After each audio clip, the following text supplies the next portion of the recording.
سنتے ہیں بلکہ ان کے لیے دعا کرتے ہیں قبرستان میں جا کر. قبرستان کے اندر گھسے، یہ دعا ہے قبرستان میں داخل ہونے کی. قبرستان میں داخل ہو تو کہیں السلام علیکم یا اہل القبور، اس وقت ہم ان کے لیے دعا کرتے ہیں آئے قبر والو تم پر سلامتی ہو. تو کہنے لگے آئے یا تو زندوں کے لیے آتا ہے جس کے لیے دعا کی جا رہی ہے، ضروری نہیں کہ وہ زندہ ہو، اور یہ بھی ضروری نہیں کہ وہ موجود ہو. اس وقت فلسطین کے مسلمان کتنے پریشان ہیں، اور ہم یہاں بیٹھ کر دعا کرتے ہیں آئے اللہ فلسطین کے مسلمانوں پر رحم فرما، اور یہ بھی کہتے ہیں آئے فلسطین کے مسلمانوں اللہ تمہیں ہمت دے، اللہ تمہیں حوصلہ دے. اس کا یہ مطلب نہیں کہ فلسطین کے مسلمان میری دعا سن رہے ہیں حالانکہ وہ زندہ ہے، یہ مطلب نہیں ہے. جس کے لیے دعا کی جا رہی ہے ضروری نہیں کہ وہ موجود ہو.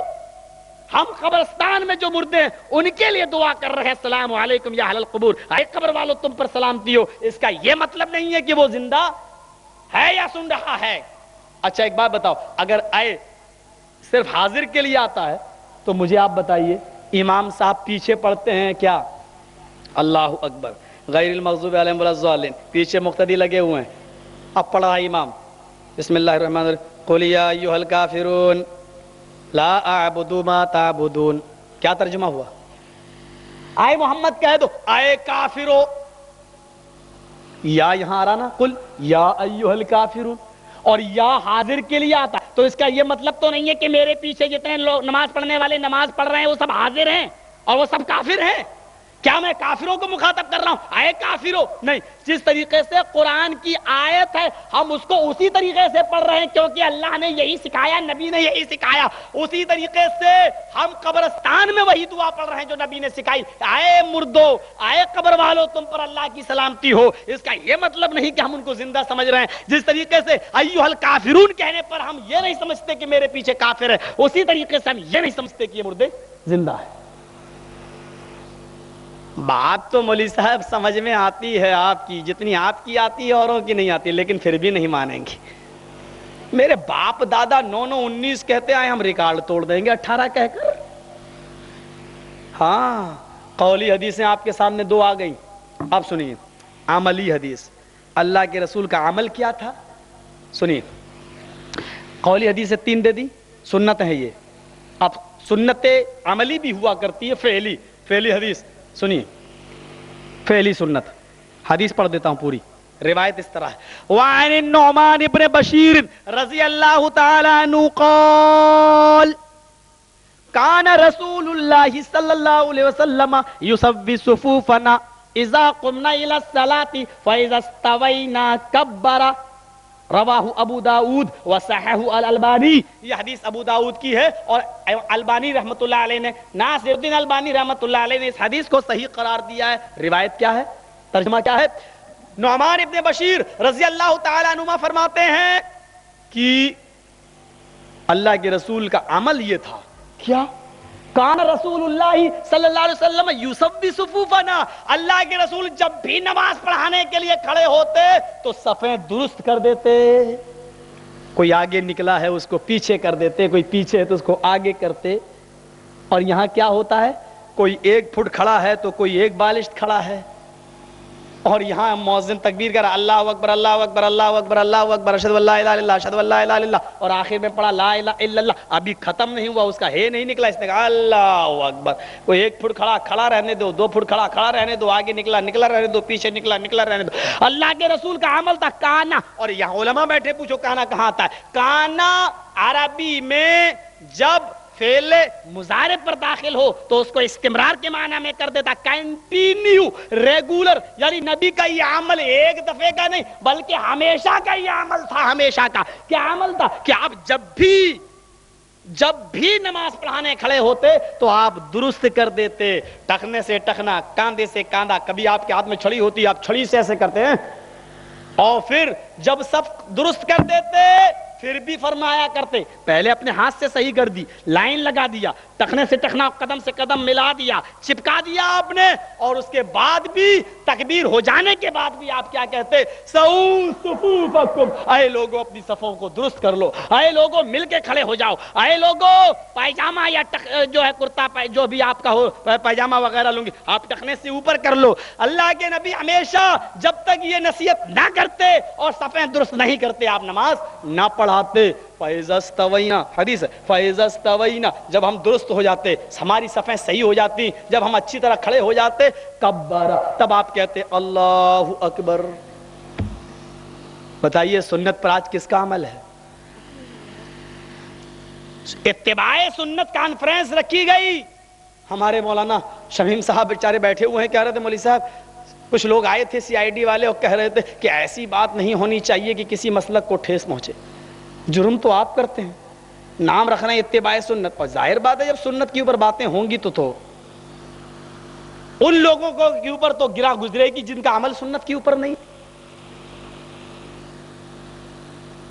بہرحال ہم اہل حدیث ہیں, ہم حدیثیں پڑھیں گے. اگر حدیث کسی کے اوپر بوجھ بن رہی ہے تو وہ اس کا ذمہ دار ہے, ہم پر پتھر نہ مارے. سنیے, کان رسول اللہ صلی اللہ علیہ وسلم یصبی صفوفنا اذا قمنا الى الصلاۃ قمنا الى الصلاۃ اذا قمنا الى الصلاۃ, جب بھی ہم نماز پڑھنے کھڑے ہوتے, اور لفظ اذا بتا رہا کہ جب بھی, یعنی جب بھی ہم نماز پڑھنے کھڑے ہوتے تو اللہ کے رسول صفیں درست فرماتے, اور جب بھی کا مطلب جب ہم کھڑے ہوئے تب اللہ کے نبی نے درست فرمائی, اور جب ہماری نمازیں درست ہو جاتی, صفیں درست ہو جاتی, تب اللہ کے رسول کہتے اللہ اکبر, تب کہتے. آج اس پر اللہ کا شکر ہے ہمارا عمل, ہم اہل حدیثوں کا عمل ہے. آئیے ایک اور حدیث سن لیتے ہیں, بڑی پیاری حدیث ہے, عمل دیکھیے نبی کا. بخاری کی روایت, کتاب الصلاۃ, حدیث پڑھ دیتا ہوں پوری حدیث اس طرح سنیے. وعن عبد الله بن مسعود رضی اللہ تعالی عنہ ان رسول اللہ صلی اللہ علیہ وسلم صلی الظہر خمسا فلما سلم قیل له یا رسول اللہ ازید فی الصلاۃ قال وما ذاک قالوا صلیت خمسا فسجد سجدتین بعدما سلم وقال انما انا بشر انسا کما تنسون فاذا نسیت فذکرونی. رواہ البخاری. یہ حدیث بھی بخاری کی ہے, کتاب الصلاۃ کی میں نے آپ کے سامنے پڑھ دیا. حدیث کا ترجمہ سنیے. حضرت عبداللہ ابن مسعود فرماتے ہیں, کیا فرماتے ہیں کہ ایک دن اللہ کے رسول نے ظہر کی نماز 5 رکعت پڑھا دی. سنت پر عمل دیکھو. صلی الظہر خمسا, ایک بار اللہ کے نبی نے ظہر کی نماز 5 رکعت پڑھا دی. فلما سلم قیل له, جب سلام پھیرا تو آپ سے فرمایا صحابہ نے ازید فی الصلاۃ, کیا نماز بڑھا دی گئی؟ دیکھیے سلام پھیر دیا, السلام علیکم ورحمۃ اللہ, السلام علیکم ورحمۃ اللہ, نماز ہو گئی اور 5 رکعت ہو گئی. سلام تو پھیر ہی دیا. صحابہ پوچھ رہے ہیں ازید فی الصلاۃ, اے اللہ کے نبی کیا نماز بڑھا دی گئی؟ کیا ظہر کی رکعتیں بڑھا دی گئی؟ آپ نے کہا قال وما ذاک, کیا معاملہ ہے, کیا بات ہے, کیا کہہ رہے ہو تم؟ نہ نماز بڑھائی گئی نہ کم ہوئی, اتنی ہے. اگر بڑھا دی گئی ہوتی تو میں پہلے تم کو بتا دیتا, کم ہوتی تو میں پہلے بتاتا. کیا ہوا؟ قال وما ذاک, کیا ہوا؟ قالوا, سارے صحابہ بولے کیا؟ صلیت خمسا, آپ نے 5 رکعتیں پڑھائی ہیں. کیا کہا؟ صلیت خمسا, آپ نے 5 رکعتیں پڑھائی. فسجد سجدتین, آپ پلٹے, آپ نے 2 سجدے کیے, سہو, سجدے سہو کیے. اور سجدے سہو کرنے کے بعد پھر آپ نے صحابہ سے فرمایا انما انا بشر, میں بھی ایک انسان ہوں. انسا کما تنسون, میں بھی بھولتا ہوں جیسے تم بھولتے ہو. فاذا نسیت فذکرونی, جب میں بھول جایا کروں تو تم مجھے یاد دلا دیا کرو. پڑھتے ہیں بخاری کو جو بلا عشق رسول, بخار انہیں آتا ہے بخاری نہیں آتی. کتنی پیاری روایت ہے. 5 نماز پڑھائی. پہلا مسئلہ کیا معلوم ہوا؟ اللہ کے رسول کو علم غیب نہیں تھا. حدیثیں ہی پڑھ رہا ہوں, تمہاری گردن اگر کٹ رہی ہے تو میں کیا کروں, میرا قصور نہیں ہے. اگر اللہ کے رسول کو علم غیب ہوتا تو آپ سمجھ جاتے کہ میں 5 رکعت پڑھ رہا ہوں. غیب نہیں تھا, علم غیب کا نہیں تھا. پہلا نقطہ تو یہ نکلا. ہاں یہ تو صحیح ہے کہ نبی بھولے مولوی صاحب, 5 پڑھائے لیکن یہ نہیں مانوں گا کہ غیب کا علم نہیں تھا. علم غیب تھا نبی کو، یعنی نبی کو معلوم تھا کہ میں 5 رکعت پڑھا رہا ہوں، یعنی جان بوجھ کر اللہ کی مخالفت نبی اکرم کر رہے ہیں. نعوذ باللہ من ذالک. ارے نبی تو چھوڑو، سارے نبیوں کو علم غیب تھا. مولانا آپ کہاں بھٹک رہے ہیں؟ ہاں سارے نبیوں کو علم غیب تھا. حضرت ابراہیم کو حکم ہوا خواب میں جاؤ اپنے بیٹے کو ذبح کر دو. کہہ رہے ہیں میرے بیٹے اللہ تیری قربانی مانگ رہا، تیری کیا رائے ہے؟ کہا آپ اس کام کو کریے، انشاءاللہ مجھے صبر کرنے والوں میں سے پائیں گے. یعنی گویا ابراہیم کو معلوم تھا میرے بیٹے کی گردن پہ چھری نہیں چلے گی. کہہ رہے تھے اپنے بیٹے سے بیٹا ڈرنا نہیں، ہم چھری چلائیں گے لیکن چلے گی نہیں کیونکہ مجھے علم غیب ہے. یعنی یہ سب ڈرامہ ہو رہا تھا. نعوذ باللہ من ذالک. یہ سب ڈرامہ ہو رہا تھا. ابراہیم کو معلوم تھا کہ چھری نہیں چلے گی، اسماعیل بھی نبی تھا، اس کو معلوم تھا کہ چھری نہیں چلے گی. کیا کہنا چاہتے ہو؟ یہ سارے ڈرامے ہو رہے تھے، جان بوجھ کر یہ قتل اور ذبح ہو رہا تھا اور ابراہیم کو معلوم تھا کہ چھری نہیں چلے گی. اگر کسی کو معلوم ہو کہ میں بندوق کی گولی چلا رہا ہوں اور میرا بیٹا اس سے مرے گا نہیں تو پھر بندوق کی گولی چلانے میں کمال کیا رہ گیا؟ اگر ہم کو پہلے سے معلوم ہو جائے کہ نشانہ چوک جائے گا تو ہم تو کسی پر بھی چلا سکتے ہیں. اگر معلوم ہو جائے کہ نشانہ چوک جائے گا تو کمال کیا ہے؟ اگر ابراہیم کو علم تھا کہ میرے بیٹے پہ چھری نہیں چلے گی تو کمال کیا رہا؟ انہوں نے ذبح کر دیا، اپنے بیٹے پہ چھری چلا دی. کیا کہنا چاہتے ہو تم؟ یعقوب علیہ السلام کا بیٹا کنویں میں ڈال دیا گیا، بھائیوں نے ڈال دیا. یعقوب کو معلوم تھا میرے بیٹے نے کنویں میں ڈال دیا ہے نا. ہاں ہاں ہاں ہاں. پھر بھی گئے نہیں، نکالا نہیں. ان کو معلوم تھا، غیب تھا نا. ان کو معلوم تھا کہ بادشاہ مصر نے خرید لیا، پھر بھی نہیں گئے. ان کو معلوم تھا کہ اس کی بیوی نے اس طریقے سے پھنسوا دیا ان کو. یہ سب یعقوب کو معلوم تھا، علم غیب تھا. ان کو معلوم تھا کہ سب کچھ ہوگا لیکن اس کے باوجود نہیں گئے. اللہ سے کہتے اللہ میرا بیٹا، اللہ میرا بیٹا. آنکھوں کی روشنی بھی ختم ہو گئی. کیا کہنا چاہتے ہو تم؟ بہت سے واقعات ہیں اس قسم کے. آگے بات بڑھاتا ہوں. حدیث سنیے، بڑی پیاری رہے. پہلا مسئلہ علم غیب نہیں تھا، غیب ہوتا تو 5 رکعت نہ پڑھاتے. دوسرا مسئلہ یہ ہوا کہ صحابہ نے ٹوکا اور آپ نے بات کی. اللہ کے نبی صلی اللہ علیہ وسلم نے گفتگو کر لی، صحابہ نے بھی بتا دیا. نماز پڑھنے کے بعد، سلام پھیرنے کے بعد اگر کوئی یہ بتائے کہ آپ نے اتنی نہیں اتنی رکعت پڑھی تو اس سے یہ مسئلہ معلوم ہوا کہ اس سے پڑھی ہوئی رکعتیں بیکار نہیں ہوتی اور باطل نہیں ہوتی، بلکہ ہمیں صرف 2 سجدے سہو کرنا ہے. اگر 4 والی رکعت 3 پڑھی ہے تو 1 رکعت اور پوری کرنا ہے اور اس کے بعد میں سجدے سہو. یعنی کسی کے بتانے کے بعد وہ نماز باطل نہیں ہوتی ہے، جیسا کہ آج ہمارے سارے بھائی ایسا ہی کر رہے ہیں. اگر کسی نے سلام پھرنے کے بعد بتایا کہتے ہیں نماز باطل ہو گئی، نبی نے باطل نہیں سمجھی. دوسرا مسئلہ یہ معلوم ہوا. تیسرا مسئلہ یہ معلوم ہوا کہ اللہ کے رسول نے صرف سجدہ سہو کیا اور اس کے بعد میں آپ نے صحابہ سے فرمایا انما انا بشر، میں بھی ایک انسان ہوں. یہ کہہ کر آپ نے صاف کر دیا کہ میں انسانیت سے الگ نہیں ہوں، میں نور نہیں ہوں، میں انسان ہوں، میں بشر ہوں. انسا کما تنسونا، اور ایک انسان ہونے کے ناطے سے میں بھولتا ہوں جیسے تم بھولتے ہو. فاذا نسیت فذکرونی، میں کتنا ہی بڑا اللہ کا نبی صحیح لیکن جب میں بھول جاؤں تو تم مجھے پیچھے سے ٹوک دیا کرو. یعنی سبحان اللہ، الحمدللہ یا اللہ اکبر وغیرہ کہہ کر مجھے یاد دلا دیا کرو. یعنی نبی کو بھی ٹوکا جا سکتا ہے، نبی اگر بھولے تو پیچھے سے اس کو بھی لقمہ دیا جا سکتا ہے. اسلام کے اندر اس سے ایک پتہ یہ چلا کہ مساوات اور برابری یہ ہے، اور دینی تعلیم میں کتنا ہی بڑا کوئی عالم ہو اگر وہ بھولے تو اس کو ٹوکا جا سکتا ہے. کتنی باتیں معلوم ہو رہی.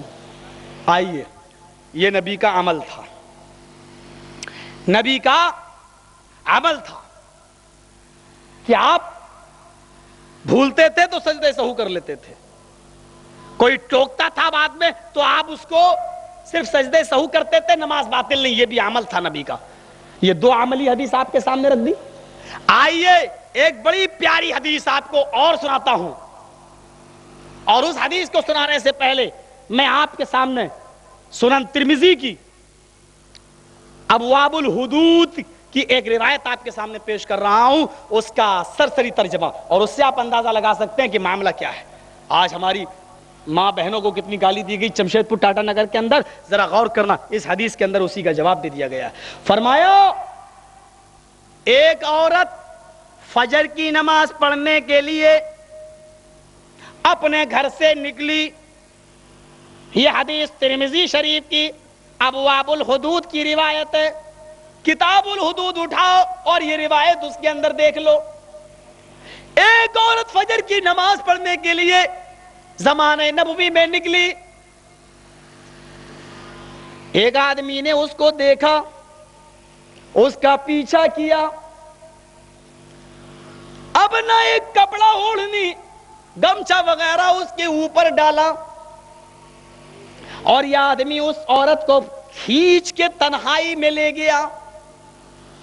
فقضى حاجته, اور اس نے اس عورت کے ساتھ اپنی ضرورت پوری کر لی. فقضى حاجته, زنا کر ڈالا, پوری طرح زنا اس نے کر لیا اس عورت کے ساتھ. فقضى حاجته, اس کے بعد میں اس نے اس کو چھوڑا اور بھاگا. اس عورت کو چھوڑ کر یہ بھاگا. فصاحت, وہ عورت چیخی, پکڑو پکڑو پکڑو, یہ میری عزت لوٹا ہوا ہے, میری عزت کو چھلنی چھلنی کیا ہے, پکڑو اس کو. اس عورت کے چیخنے کی آواز پڑوس کے مکان میں ایک آدمی کے کان میں گئی. وہ آدمی وہاں سے نکلا اور بھاگنے والے آدمی کا پیچھا کرنے لگا. اتنے میں اور بھی لوگ گاؤں سے محلے سے نکلے اور وہ بھی پیچھا کرنے لگے.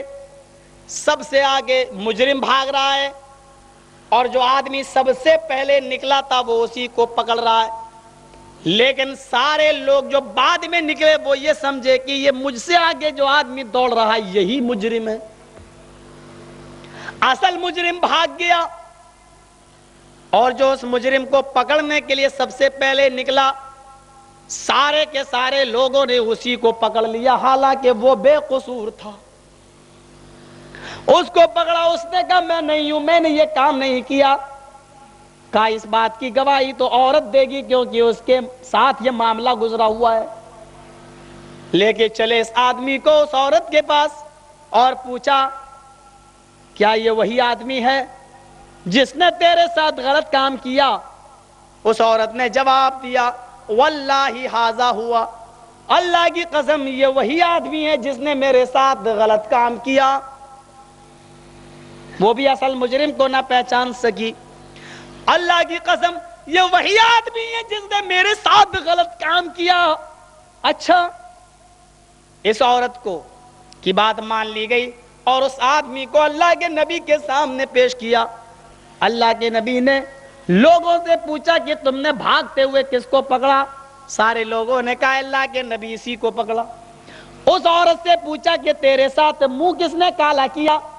اس عورت نے جواب دیا اللہ کے نبی اسی آدمی نے.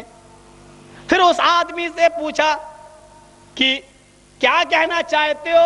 کہا اللہ کے نبی اگر میں یہ بھی کہتا ہوں کہ میں نے یہ کام نہیں کیا تو آپ مجھے جھوٹا بھی سمجھیں گے, اور میرے سچ بولنے کے باوجود بھی آپ مجھے چھوڑیں گے نہیں, اس لیے کہ 4 سے زیادہ گواہ یہاں موجود ہیں. سارے لوگ کہہ رہے ہیں کہ میں نے بھاگتا ہوا اسی کو پکڑا, اور اتنے لوگوں کی گواہی کے بعد بھی شرعاً مجھے چھوڑے جانے کی اجازت نہیں ہے. آپ تو یہ مجھے قتل کر ہی دیں گے, اس لیے ہاں میں اس جرم کو قبول کرتا ہوں کہ میں نے ہی یہ جرم کیا ہے اور اس عورت کے ساتھ میں نے ہی یہ غلط کام کیا ہے. وہ آدمی جھوٹ بول دیا, حالانکہ اس آدمی نے یہ کام نہیں کیا تھا. اللہ کے رسول کا حکم ہوتا ہے جمعہ کا دن ہے, جاؤ اس آدمی کو سنسار کر دو, پتھروں سے مار مار کے ہلاک کر دو. ایک میدان میں اکٹھا ہوئے جمع کیے گئے پتھر اور اس آدمی کو چھوڑا گیا.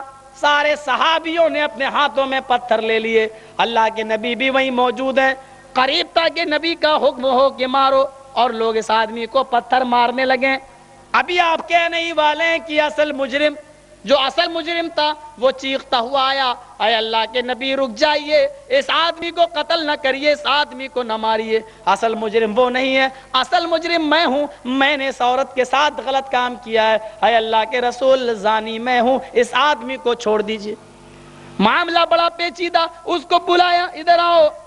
پھر اس آدمی سے پوچھا جس کو قتل کی سزا دی جا چکی تھی کہ کیا یہ آدمی جو آیا اور کہہ رہا میں مجرم نہیں ہوں, یہ مجرم نہیں ہے بلکہ اصل مجرم میں ہوں, کیا یہ صحیح کہہ رہا ہے؟ یہ شخص کہتا ہے اللہ کے نبی میں تو کسی کے پیچھے پیچھے بھاگ رہا تھا, اس کی شکل میں نے دیکھی نہیں, لیکن حقیقت یہ ہے کہ یہ جرم میں نے نہیں کیا, میں بے قصور ہوں, میں بے گناہ ہوں، اگر یہ کہتا ہے کہ میں نے گناہ کیا، ہو سکتا ہے کہ یہی سچ بول رہا ہو، میں نے شکل نہیں دیکھی تھی۔ اس عورت سے پوچھا کہ تم اس آدمی کو پہچانتی ہو؟ کہا اللہ کے رسول اندھیرے کی وجہ سے مجھے نہیں معلوم ان دونوں میں سے کس نے میرے ساتھ زنا کیا ہے، لیکن ہاں کوئی تو تھا۔ اے اللہ کے نبی، ہو سکتا ہے یہ اصل مجرم آیا اور اس نے کہا کہ میں اصل مجرم ہوں، ہو سکتا ہے کہ یہی مجرم ہو۔ اب اللہ کے نبی اصل مجرم کے بارے میں کہتے ہیں اس مجرم کو سزا دے دو، اس کو قتل کر دو، اس کو سنسار کر دو۔ تو بیچ میں ایک صحابی کھڑے ہو گئے اور کہنے لگے اللہ کے نبی، اس آدمی نے ایک عورت کے ساتھ غلط کام کیا ہے، زنا کیا ہے، میں جانتا ہوں کہ اس آدمی نے ایک عورت کے ساتھ مکالہ کیا، ہاں اگر گناہ کیا ہے تو آئے اللہ کے نبی یہ بھی سچ ہے کہ اگر آج یہ وقت پہ نہ آتا تو ایک بے قصور کی جان جاتی، ایک بے قصور مارا جاتا، ایک بے گناہ مارا جاتا۔ اے اللہ کے نبی اگر اس نے ایک عورت کے ساتھ زنا کیا تو ایک آدمی کی وقت پر آ کر اس نے جان بھی بچائی، اس آدمی کو چھوڑ دیا جائے۔ اللہ کے نبی نے اس آدمی کو چھوڑ دیا اس لیے کہ اس نے وقت پر آ کر سچ بول کر ایک آدمی کا کوئی ایک بے قصور کو بچا لیا، بہرحال چھوٹ گیا۔ اس عورت نے بھی معاف کر دیا۔ شرعی عدالت کے اندر اگر عورت کسی کو معاف کر دے تو یہ معافی نہیں ہوتی ہے۔ ہاں اس نے ایک آدمی کو گناہ سے ایک آدمی کو قتل ہونے سے بچایا، اور قرآن کہتا ہے جس نے ایک آدمی کو بچایا اس نے ساری انسانیت کو بچایا۔ بہرحال اس آدمی کو چھوڑ دیا گیا۔ اس حدیث سے میرے بھائیو ترمذی کی اس روایت سے کتنے مسئلے معلوم ہوتے ہیں آپ کو پتا ہے؟ کتنے مسئلے معلوم ہوتے ہیں؟ سب سے پہلا مسئلہ یہ کہ یہ عورت فجر کی نماز پڑھنے کے لیے نکلی۔ پہلا مسئلہ تو یہ معلوم ہوا کہ عورتیں فجر کی نماز تک پڑھنے جایا کرتی تھیں اللہ کے نبی کے زمانے میں۔ آج تم کہتے ہو فتنے کا زمانہ ہے، فساد کا زمانہ ہے، بے حیائی کا زمانہ ہے، عورتوں کی عزت محفوظ نہیں ہے، اپہرن ہو رہے ہیں، اغوا ہو رہا ہے، آج عورتوں کو مسجدوں میں جانے سے روکا جائے۔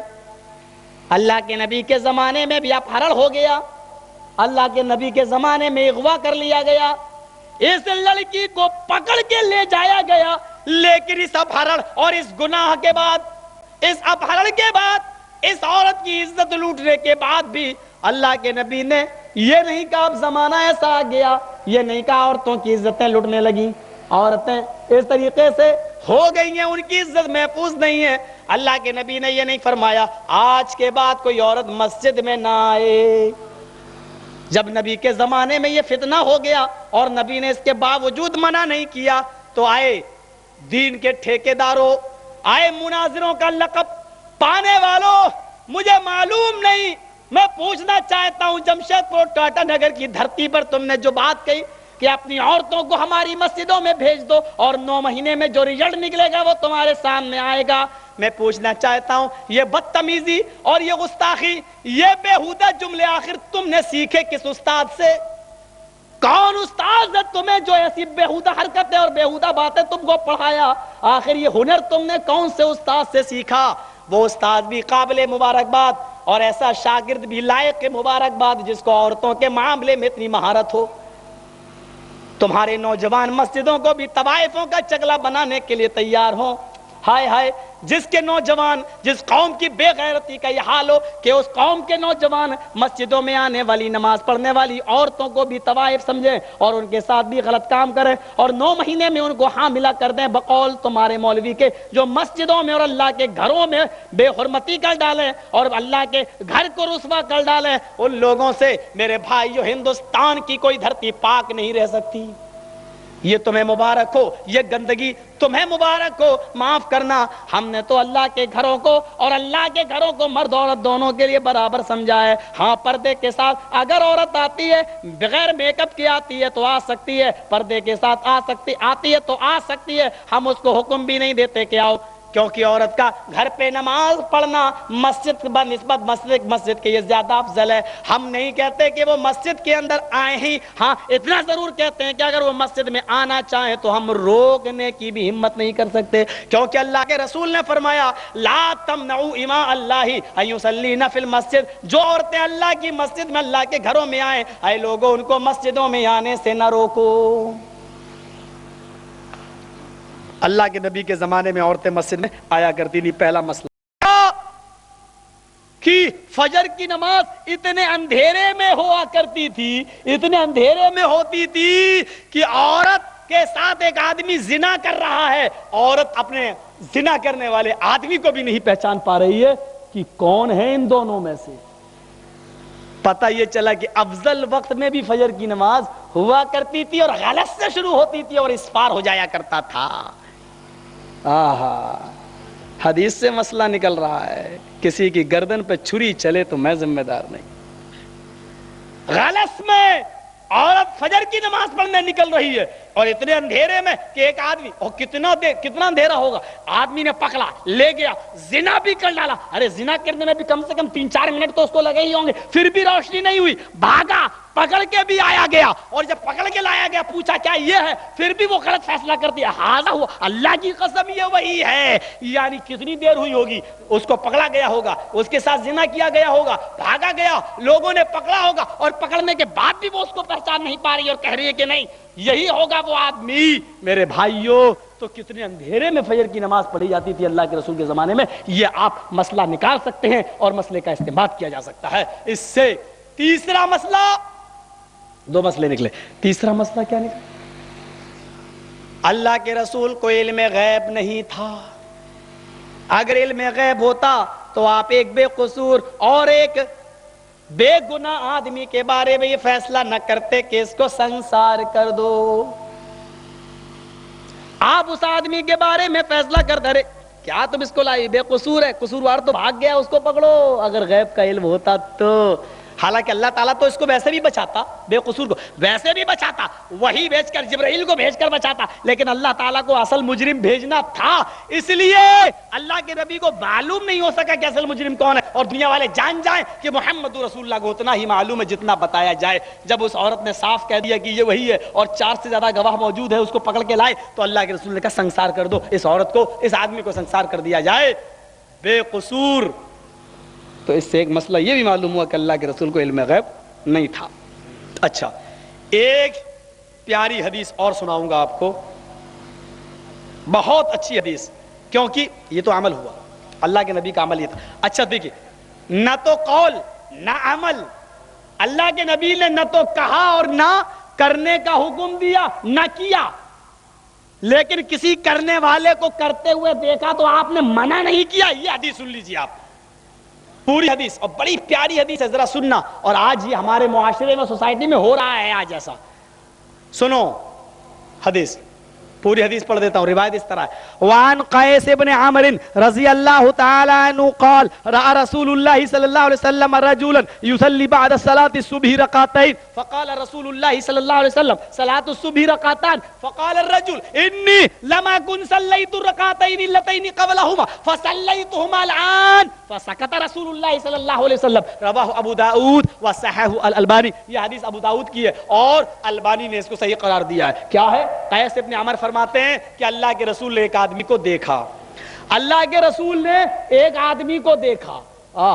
5 منٹ کی حدیث ہے، زیادہ وقت آپ کا نہیں لے رہا ہوں، تھوڑا سا بے چینی آپ اختیار نہ کیجئے. یہ حدیث بڑی پیاری ہے، سن لیجئے. رأى رسول اللہ، حدیث ہے، حدیث، رأى رسول اللہ صلی اللہ علیہ وسلم، اللہ کے رسول نے ایک آدمی کو دیکھا. کیا دیکھا؟ یصلی بعد صلاۃ الصبح رکعتین، فجر کی نماز کے بعد 2 رکعت پڑھ رہا ہے. یصلی بعد صلاۃ الصبح رکعتین، صبح کی نماز، فجر کی نماز کے بعد 2 رکعت پڑھ رہا ہے. بھائی فجر کی کتنی نماز ہے؟ 2 سنت 2 فرض، اور فرض نماز پڑھ چکا ہے وہ نبی کے پیچھے، اور 2 رکعت بعد میں پڑھ رہا ہے. اللہ کے نبی نے اس کو دیکھا کہ 2 رکعت پڑھ رہا ہے. اللہ کے رسول نماز پڑھانے کھڑے ہوئے، اللہ اکبر، یہ بیچارہ پیچھے سے آیا اور یہ بھی آیا اور جماعت میں شریک ہو گیا. اللہ اکبر. نبی نے سلام پھیرا، اس نے بھی سلام پھیر دیا. اب سلام پھیرنے کے بعد یہ 2 رکعت پڑھنے لگا. اللہ کے نبی نے جب وہ نماز پڑھ چکا تو اس کو بلایا، ادھر آؤ.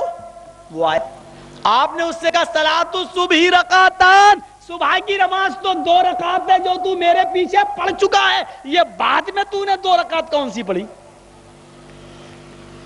صبح کی نماز تو 2 رکعت ہے جو تو پڑھ چکا ہے، یہ بعد میں تو نے کون سی نماز پڑھی؟ تو فقال الرجل، آدمی نے کیا کہا؟ انی لم اکن صلیت الرکعتین اللتین قبلہما، آئے اللہ کے نبی فجر کی نماز تو میں نے آپ کے پیچھے پڑھ لی، فرض نماز تو میں نے آپ کے پیچھے پڑھ لی، جب میں آیا تو جماعت کھڑی تھی، میں آیا اور جماعت میں شریک ہو گیا، لیکن فرض نماز سے پہلے جو 2 رکعتیں سنتیں پڑھی جاتی تھیں وہ میں نے نہیں پڑھی۔ انی لم اکن صلیت الرکعتین اللتین قبلہما، جو ان سے پہلے جو 2 سنتیں پڑھی جاتی تھی وہ میں نے نہیں پڑھی تھی، میں آیا تو جماعت کھڑی تھی، میں جماعت میں شریک ہو گیا، سنتیں میری چھوٹ گئی، فصلیتہما الآن، وہ میں نے فجر کی نماز کے بعد پڑھ لی، جماعت کے بعد پڑھی، فصلیتہما الآن، وہ میں نے اب پڑھی۔ فسکت رسول اللہ، اللہ کے رسول خاموش ہو گئے، فسکت رسول اللہ صلی اللہ علیہ وسلم، اللہ کے رسول خاموش ہو گئے۔ کیا مسئلہ نکلا؟ سنت پر عمل کرنے والوں کو گالی دیتے ہو، تمہیں ڈرنا چاہیے کہ کہیں تمہاری زبانوں میں اللہ کیڑے پیدا نہ کر دے، کہیں گونگا نہ بنا دے، تمہیں ڈرنا چاہیے کہ کہیں زمین نہ پھٹ جائے اور تم اس کے اندر سما نہ جاؤ، دھنس نہ جاؤ، چلو بھر پانی میں ڈوب کے مر مٹو تم۔ سنت پر عمل کرنے والوں کو تم گالی دیتے ہو؟ سنت ہے یہ نبی کی، اور اس نے 2 رکعت نماز پڑھی، کیا مسئلہ معلوم ہوا؟ اللہ کے رسول نے اس کو دیکھا، بھائی سلام پھیر لیا، السلام علیکم ورحمۃ اللہ، السلام علیکم ورحمۃ اللہ، اب آپ نے دیکھا تو اپنے پیچھے جب آپ دیکھیں گے تو آپ کی نگاہیں اگر قبلے کی طرف ہوتی تو آپ کیسے دیکھتے؟ پہلا مسئلہ یہ معلوم ہوا کہ اللہ کے رسول نماز پڑھنے کے بعد اور سلام پھرنے کے بعد قبلہ آپ چہرہ مقتدیوں کی طرف کر لیا کرتے تھے، مقتدیوں کی طرف چہرہ نہ ہوتا تو آپ اس کو سنتیں پڑھتا ہوا نہیں دیکھ پاتے۔ پہلا مسئلہ یہ معلوم ہوا کہ مقتدیوں کی طرف چہرہ۔ دوسرا مسئلہ یہ معلوم ہوا کہ صحابہ جب آیا کرتے تھے اور جماعت کھڑی ہو جایا کرتی تھی تو وہ جماعت میں شریک ہو جایا کرتے تھے، پیچھے وہ سنتیں نہیں پڑھتے تھے، جیسا کہ یہ روایت موجود ہے۔ کیوں؟ صحابہ کو معلوم تھا کہ اذا اقیمت الصلاۃ فلا صلاۃ لہ، جب اقامت کہہ دی جائے نماز کے لیے تو اس نماز کے ہوتے ہوئے کوئی دوسری نماز نہیں ہے۔ آپ 2 رکعت سنتیں پڑھتے ہو، امام نماز پڑھا رہا، آپ پیچھے سنتیں پڑھ رہے ہو، 2 رکعت کیا یہ ہمارا ہے نہیں، قرآن و حدیث کی بنیاد پر اور اس حدیث کی بنیاد پر ہمارا فتویٰ ہے 2000 رکعتیں پڑھ ڈالو، 2 لاکھ رکعتیں پڑھ ڈالو، امام اگر نماز پڑھا رہا ہے تو آپ کی نماز نہیں ہوگی، منہ پہ مار دی جائے گی۔ ہم کہہ رہے ہیں، اللہ کے رسول کہہ رہے ہیں جب نماز کی تکبیر کہہ دی جائے، اقامت کہہ دی جائے تو اس کے ہوتے ہوئے کوئی دوسری نماز نہیں۔ کائنات میں تیرا مولوی میرا مولوی جھوٹا ہو سکتا ہے لیکن محمد رسول اللہ جھوٹا نہیں ہو سکتا ہے۔ سارے کام سنت کے خلاف اور گالی دیتے ہو ہم کو، چھوٹا منہ بڑی بات، سنت پر عمل ہی نہیں۔ ہدایہ فتاوی عالمگیری اٹھا کر دیکھو،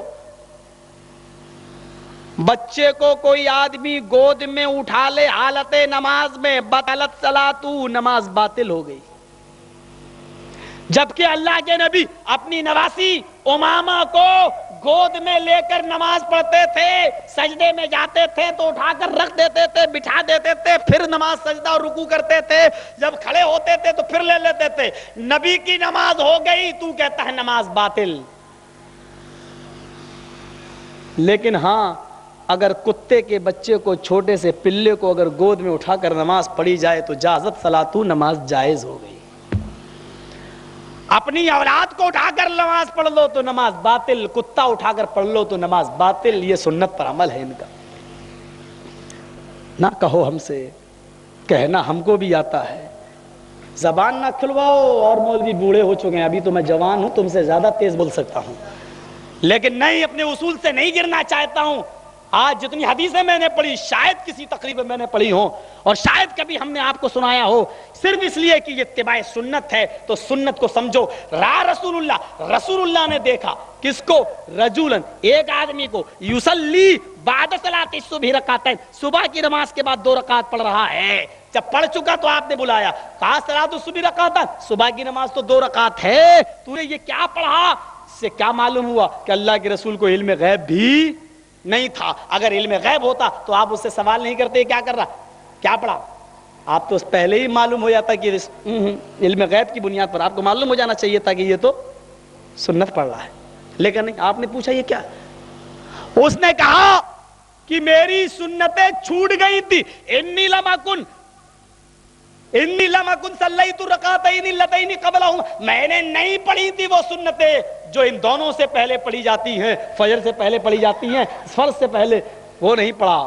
فصلیتہما الآن، وہ میں نے بعد میں پڑھی ہیں آپ کے سلام پھرنے کے بعد.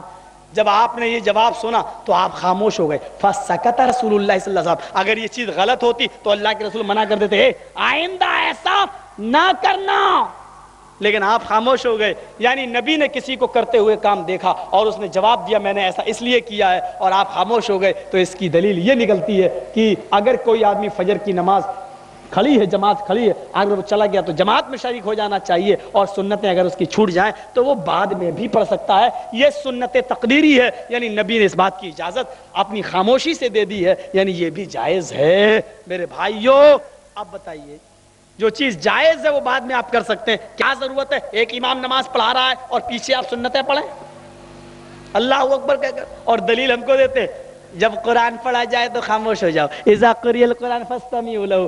ہم کو دلیل دیتے جب قرآن پڑھا جائے تو خاموش ہو جاؤ. ارے قرآن تو تیرا امام بھی پڑھ رہا ہے تو کیوں نہیں خاموش ہوتا ہے؟ تو پیچھے سنتیں کیوں پڑھ رہا ہے؟ امام بھی تو قرآن پڑھ رہا تیرا، تو پیچھے سنتیں پڑھ رہا، عمل تو تیرا بھی نہیں ہے اس پر.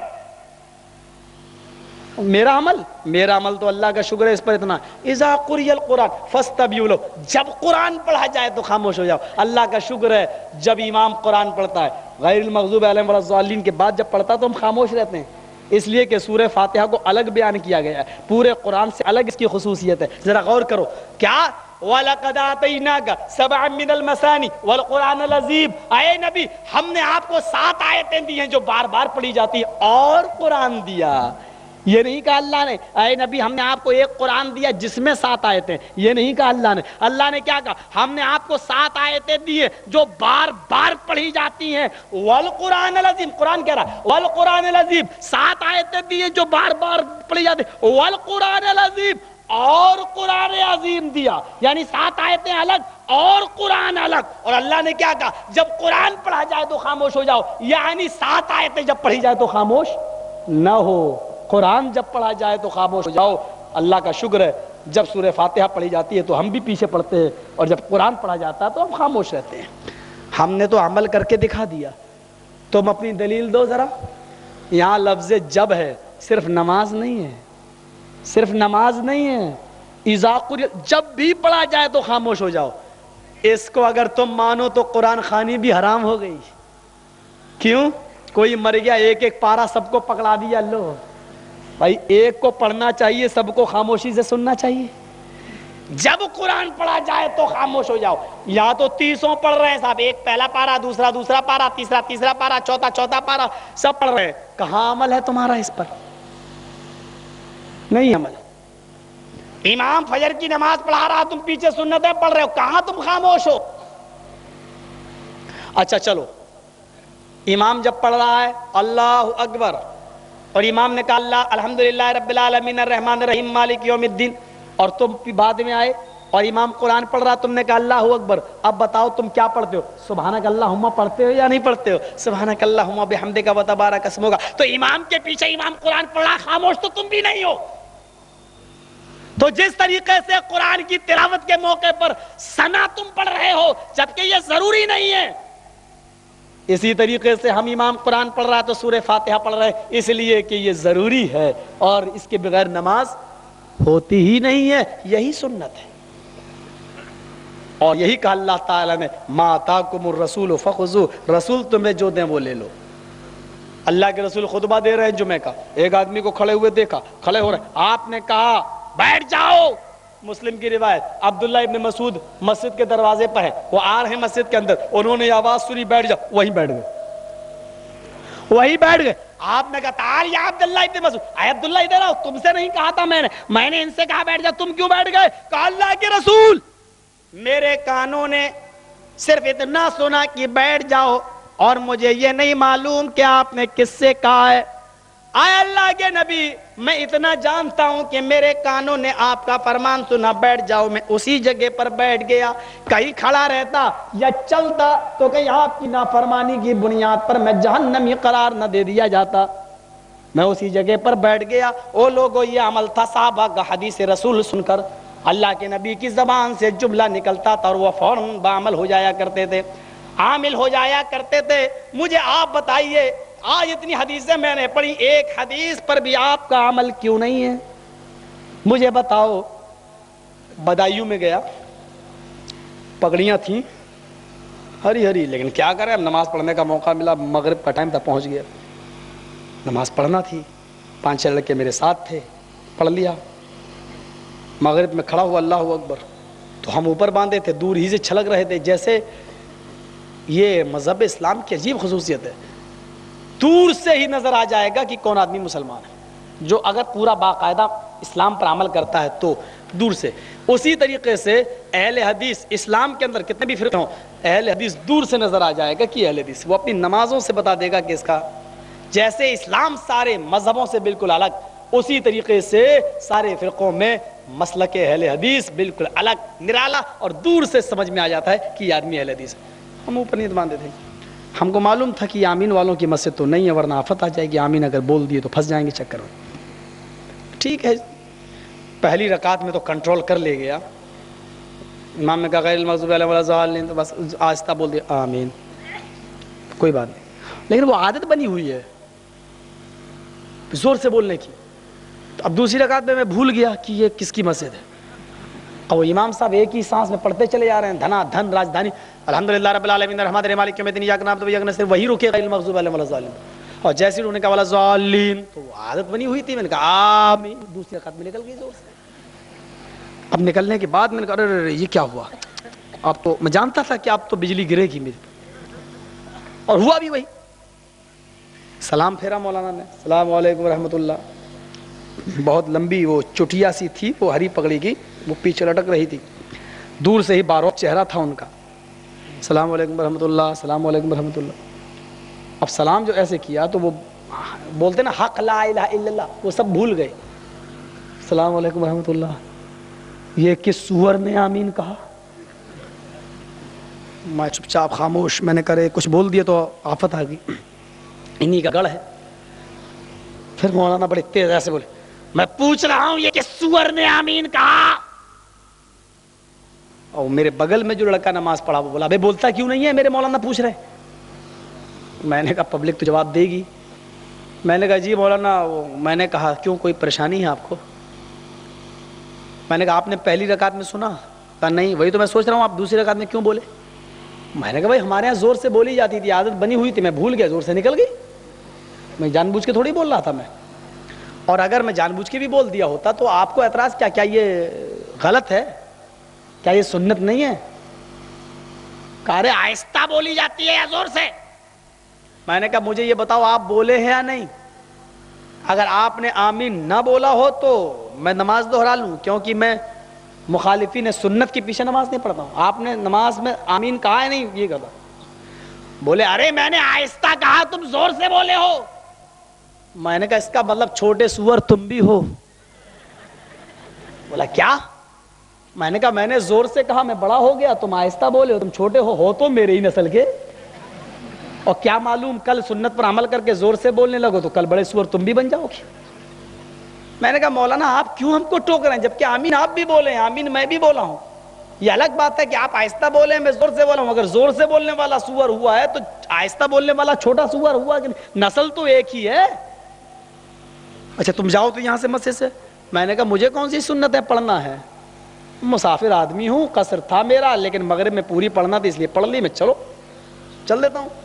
اب جب مجھے وہاں سے ہٹایا تو اب تھوڑی دیر کے بعد عشاء سے پہلے وہ مسجد دھونا شروع. میں نے کہا کیوں, کیا ہو رہا ہے؟ بولا بے وہاں بھی یہ کہیں ہٹ, تو نے نماز جو پڑھ لی مسجد ناپاک ہو گئی.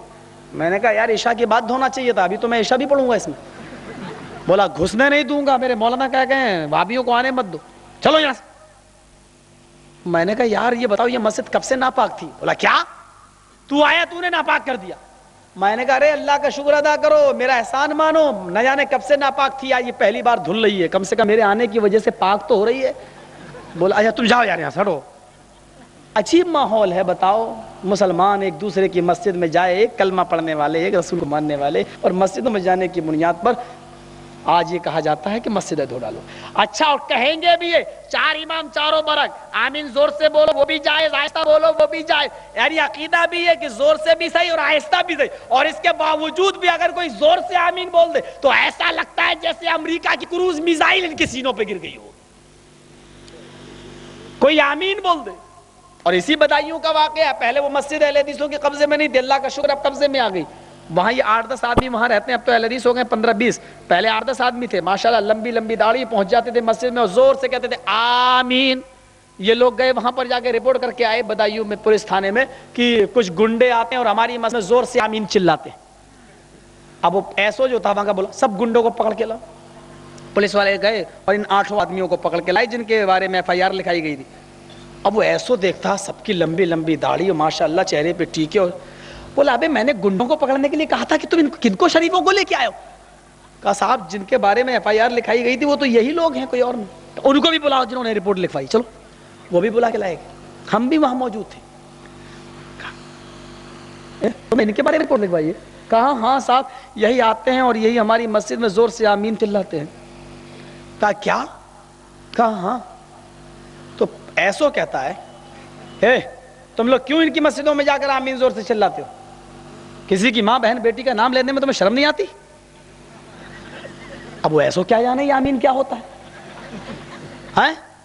تم اتنی لمبی لمبی چہروں میں داڑھی رکھتے ہو اور کسی کی ماں بہن بیٹی کا نام لے کے کسی کو چھیڑتے ہو, تمہیں شرم نہیں آتی؟ میں تو تمہیں شریف سمجھ رہا تھا. تو میں نے کہا سر یہ آمین آمین کسی کی ماں بہن بیٹی کا نام نہیں. کیا کہتے کسی کا نہیں؟ ان سے پوچھا آمین کیا تمہاری ماں کا نام ہے؟ کہا نہیں تو سر. کہا بہن کا نام بیٹی کس کا نام ہے بتاؤ نا یار. کہا سر کسی کا نام نہیں. ہاں تیری ماں تیری بہن سب کچھ چلا, جب کسی کا نام نہیں تو پھر کیوں چڑھتے ہو؟ کیا بات ہے کیوں چڑھتے ہو تم؟ میں نے اس کے کان میں کہا سر آمین تو یہ بھی بولتے ہیں. کہا کیا؟ ایسو ایسی بولا کیا؟ کہا تم لوگ بھی آمین بولتے ہو؟ کہا سر یہ لوگ تیز بولتے ہم لوگ آہستہ بولتے ہیں. کہا تیری ماں کا تیری بہن کا کم بخت کہیں گے تم بھی بولتے وہ بھی بولتا, فرق کیا ہے؟ ایک زور سے چلو جاؤ جاؤ جیسا پڑھتا ویسے پڑھتے رہو, ہم کو معلوم نہیں تمہارے دھرم کے بارے میں, جو جیسا پڑھتا پڑھے. آج کے بعد اگر زور سے آمین بولنے والوں کو روکا تو خیریت نہیں ہوگی. آمین نہ ماں کا نام بہن کا نام کم بخت آ گئے شکایت کرتے ہیں, ان کو گنڈے لکھوا رہے ہیں بیچارے اتنے شریف لوگ. میڈیا بھی ساتھ دیتا ہے, پولیس والے بھی ساتھ دیتے ہیں, اللہ کا شکر ہے. یہ ایسا حق ہے کہ جس کے سامنے رکھو گے سامنے آئے گا. آج دیکھ رہے ہو نا, آج یہ 3 طلاق کا جو میٹر اٹھا ہوا ہے اور بھوپال یہ ماڈل نکاح نامہ جو آ رہا ہے, آج پریشان ہو گئی ہے دنیا. آج کوہرام مچا ہوا ہے بریلویت و دیوبندیت کے اندر. میں نام نہیں لینا چاہتا تھا لیکن اس لیے لے رہا ہوں کیونکہ یہ آج برابر کانفرنس پہ کانفرنس سے ہو رہی ہیں. جمعیت علماء کی دیکھیے کل کانفرنس ہوئی دلی کے اندر, آج کوہرام مچا ہوا ہے ماڈل نکاح نامہ. وہاں صاحب لڑکی کو ایسی آزادی سے چھوڑ دیا جاتا ہے, 3 طلاق دی, طلاق طلاق طلاق, بیچاری اب کہاں جائے. ہمارے یہاں ایک آدمی نے کہہ دیا میں نے فلاں کی تقریر سن لی ہے, میرا نکاح ٹوٹ گیا, مولانا بولے اب تو اپنی بیوی کا حلالہ کرانا پڑے گا. چلو میری بیوی اب کیا کریں, تم حرام ہو گئی ہو میرے اوپر حلال کر لیتے ہیں. یعنی ایک رات کے لیے کسی دوسرے کے پاس چلی جاؤ. بیوی نے کہا کہ میں تو گھر پہ تھی. کہا رے میں نے تو فلاں کی تقریر سن لی, میرا نکاح ٹوٹ گیا. کہا تقریر تو نے سنی تو نکاح تیرا ٹوٹے گا یا میرا ٹوٹے گا؟ کہا رے نکاح میں تو تم میرے بندی ہوئی ہو. کہا غلطی تو تو نے کی, تقریر وہابی کی تو سنے, نکاح تیرا ٹوٹے, غلطی تیری اور حلالہ میں کراؤں. ابے تو جا حلالہ کرا رہے, میں نہیں جاؤں گی حلالہ کرانے. آج کی ہر عورت اگر ایسی بن جائے جو اپنے شوہر سے یہ کہے غلطی تیری, طلاق تو دے رہا ہے, تو میں کیوں جاؤں حلالہ کرانے. مولویوں کی کھوپڑیاں سیدھی ہو جائیں گی, کل سے کہیں گے نہیں سوچ سمجھ کے طلاق دو, ایک ہی دیا کرو 3 نہ دینا.